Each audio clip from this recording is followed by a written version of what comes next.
Avant de commencer la vidéo, n'oubliez pas que vous pouvez passer par le lien dans la description de la vidéo ou en commentaire épinglé pour trouver les différentes offres d'hébergement de mon partenaire Hostinger, qui est recommandé d'ailleurs par WordPress et qui vous permet d'héberger, en tout cas de souscrire à une offre d'hébergement pour votre ou même vos sites web, que ce soit du WordPress d'ailleurs ou non, même si c'est un site que vous avez entièrement personnalisé.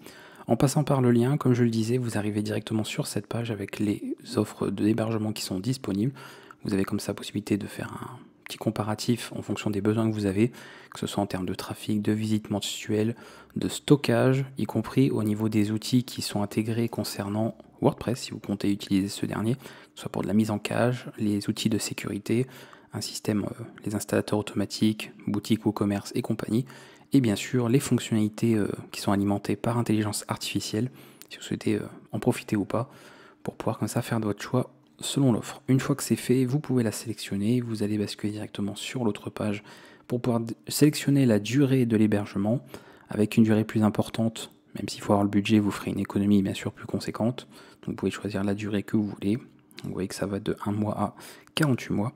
On peut ensuite continuer ici, basculer sur à nouveau une nouvelle page. Ici vous allez pouvoir renseigner vos informations de facturation. Vous avez besoin bien sûr d'un compte Hostinger, donc si ce n'est pas le cas, vous serez invité à en créer un ou alors vous connecter à un compte que vous avez qui est existant. Remplir vos informations de paiement, vous avez plusieurs modes de paiement qui sont disponibles. Et ensuite, de ne pas oublier d'ajouter le code promotionnel formation vidéo pour profiter de 10% de réduction supplémentaire sur le montant final de votre commande.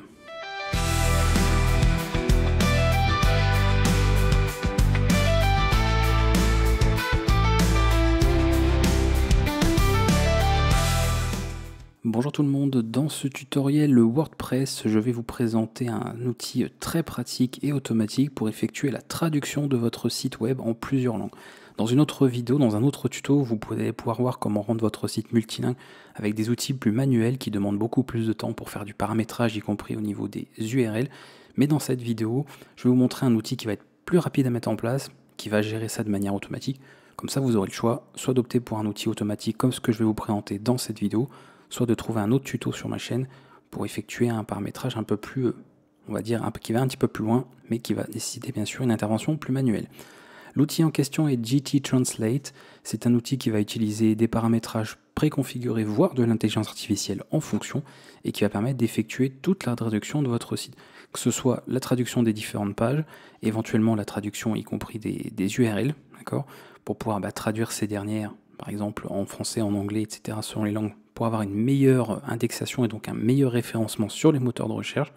Vous pourrez bien sûr effectuer de la traduction et vous allez pouvoir bien sûr avoir tout ce qu'il faut en termes d'optimisation, y compris par exemple pour les images, ce genre de choses, donc notamment les légendes, les textes alternatifs sur les images.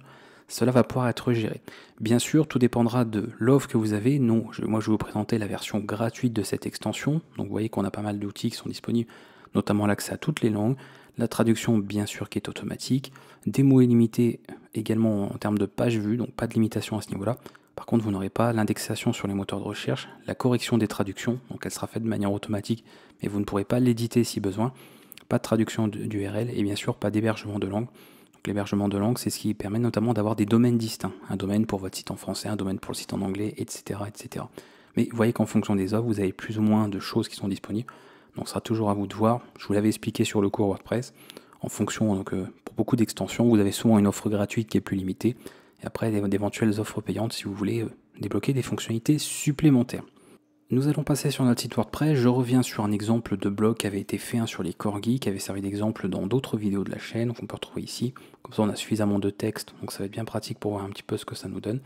On va passer sur le tableau de bord et on va directement télécharger l'extension. Comme d'habitude, on va passer par le catalogue officiel de WordPress, pas sûr de pas avoir de problème. On va rechercher notre extension ici, ajouter une extension, et vous allez chercher tout simplement GT Translate. Donc outil qui va être automatique. Traduire WordPress avec GT Translate, c'est celui-ci, donc faites attention à ne pas vous tromper. Hop, je vais l'ouvrir comme ici pour que vous voyez un petit peu la page. Voilà, vous savez comme ça les différentes versions.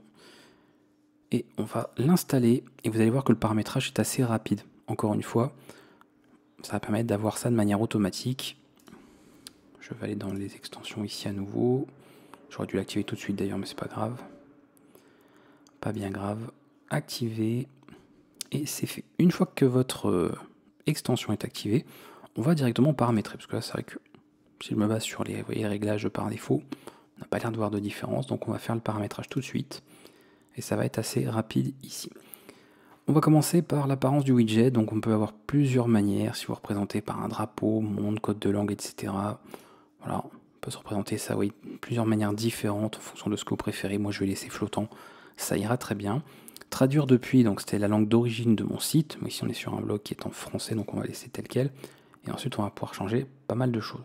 Donc là ça vous montre éventuellement les structures qu'il y a à faire, mais comme vous voyez, ça dépend de, voilà, de l'offre que vous avez, donc notamment sur les offres payantes.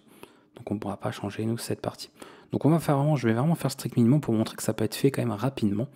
Et après on verra comme ça ce qu'on fait pour la suite. Alors afficher dans le menu. Alors, par contre j'espère qu'il me faudra un menu, sinon je ne vais pas l'avoir, on verra. En haut à droite, donc afficher le secteur de langue, en haut à droite du site, on va laisser ça ici. Direction de l'ouverture, on va le laisser tel quel. Je ne vais pas changer, on va laisser les drapeaux en 2D, en vectoriel. Et ça ira très bien. On peut sélectionner les langues, parce que même si c'est un outil qui va faire de la traduction automatique, vous n'êtes pas nécessairement obligé de sélectionner toutes les langues que vous voulez. Vous pouvez comme ça cibler un petit peu les utilisateurs en fonction. Donc moi par exemple, je vais volontairement me dire, bon, je vais avoir un certain public où je connais un petit peu le trafic que j'ai entrant, hein, notamment avec éventuellement avec d'autres extensions qui permettent de faire de l'analyse de trafic et de voir où sont les utilisateurs, et comme ça de cibler éventuellement les utilisateurs qui vont être le plus souvent sur mon site. Et on peut comme ça se baser, voilà, par exemple on peut dire, bah tiens, on a pas mal d'Espagnols, pas mal d'Allemands, pas mal de personnes qui parlent l'arabe, donc on va le sélectionner aussi. Et on pourrait rajouter, on va laisser portugais, voilà. On va laisser ces exemples-là, comme ça donnera quelques idées ici. On peut faire de la personnalisation si on veut personnaliser, hein, notamment au niveau du bandeau de sélection, si vous voulez rajouter un petit style, vous pouvez changer ça, mais voilà, ça vous donne un peu, vous voyez ici, une idée à quoi ça ressemble.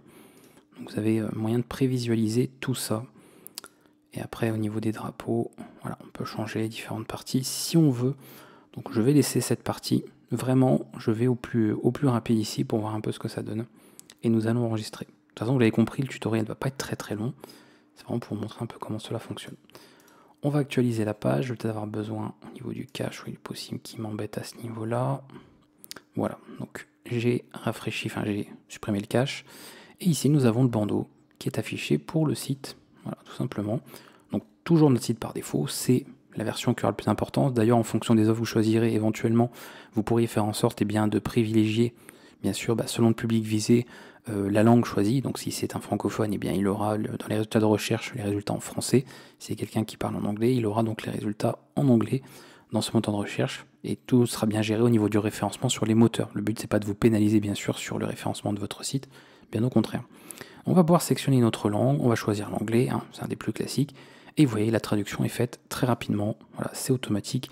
Donc on n'a pas eu besoin, encore une fois, ici dans ce tuto, d'aller importer des textes qui ont été faits, on n'a pas eu besoin d'écrire la traduction de chacune des pages de notre site, éventuellement des liens, etc., et de tout faire à la main. Le but, bien sûr, c'est pas de pouvoir obtenir quelque chose de parfait, surtout en version gratuite, on n'a pas possibilité de faire de la correction, notamment sur les traductions. C'est d'avoir un outil qui peut être rapide pour intégrer une traduction, plutôt que de ne pas en avoir du tout. C'est pour ça que je vous ai dit que dans une autre vidéo, j'aborde plus de la traduction multilingue, plus manuelle, on a un peu plus de paramétrage à faire. Mais là, c'est quand même, je trouve, un outil qui est rapide à mettre en place, facile également, et qui va effectuer votre traduction quand même, voilà, de manière bien... Ça a l'air bien intégré au niveau du site. Je vais aller sur un article ici, qu'on voit un petit peu ce que ça donne. Voilà, donc on a comme ça cette partie qui a été traduite aussi. Donc justement, on va basculer sur une autre partie. On va aller sur traduction allemande. Et vous voyez que ça se fait aussi. Donc c'est vraiment, voilà, quasiment pas de temps d'attente entre chaque traduction. Ça va quand même très vite.